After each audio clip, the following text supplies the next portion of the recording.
தமிழனை இனமாற்றம் செய்தான். அதற்கு முன்பு மதமாற்றம் செய்தான்.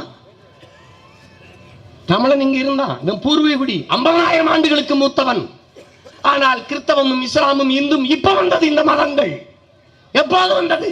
வெறும் 1000, 1100, 2000 ஆண்டுகள். இவன் 50,000 ஆண்டுகளுக்கு மூத்தவன். வந்தான், மதம்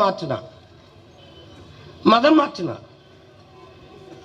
டேவிட் பிரிட்டோ ஆண்டனி இங்கிலீஷ் பேரு, இஸ்மாயில் இக்பால் ரஃபிக் அரபு பேரு, உருது பேரு, சீதாராமன் சங்கர்ராமன் சமஸ்கிருத பேரு, தாய்மொழி செத்துருச்சு, பேர்ல இல்ல, முடிஞ்சு. இந்து இஸ்லாம் கிறிஸ்தவன் 3 கரையா பிரிஞ்சிட்டான். இந்துக்கு இஸ்லாம் ஓட்டு போட மாட்டான், இஸ்லாமிய தமிழனுக்கு இந்து போட மாட்டான், 2 தமிழனுக்கு கிறிஸ்தவம் போட மாட்டான், செத்துட்டான், முடிஞ்சு. பிரிச்சா வந்தான், படையாச்சி, பறையரு அடிச்சுக்க, தேவர் தேவேந்தர் வெட்டிக்க குத்திக்க, சொந்த ரத்தங்களுக்குள்ள யுத்தம். சிந்தர ரத்தத்தை திராவிட நாய்கள் நக்கி குடிச்சிருச்சு. இத புரிஞ்சுக்கிற 50 ஆண்டுகள் ஆயிருச்சு. 50,000 ஆண்டுகளுக்கு மூத்த ஒரு தேசியனத்தின் மக்களின் வரலாற்றை மறைச்சான்.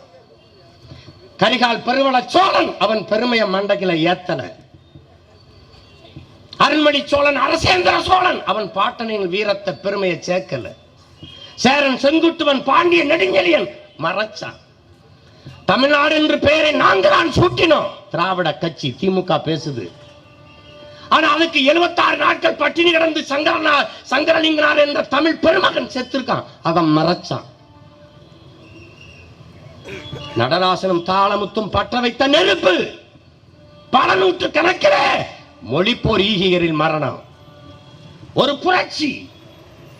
அந்த புரட்சி தீயில் கைப்பற்றிய ஆட்சி திமுக.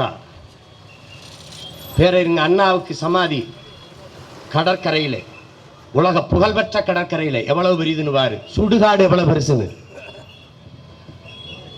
ஐயா எம்ஜிஆருக்கு எவ்வளவு பெரிய புதகுழின்னு பாரு, எவ்வளவு பெரிய சுடுகாடுன்னு பாரு. ஆனால் தன் உயிர் தமிழ் செத்து விடுமா என்று இன்னுயிரை ஈந்த அந்த ஈக மரவர்களின் போய் பாரு மூலக்கொத்தளத்தில். உன் அடையாளங்களை திட்டமிட்டு மறைத்து அழித்தவர்கள் திராவிட ஆட்சியாளர்கள்.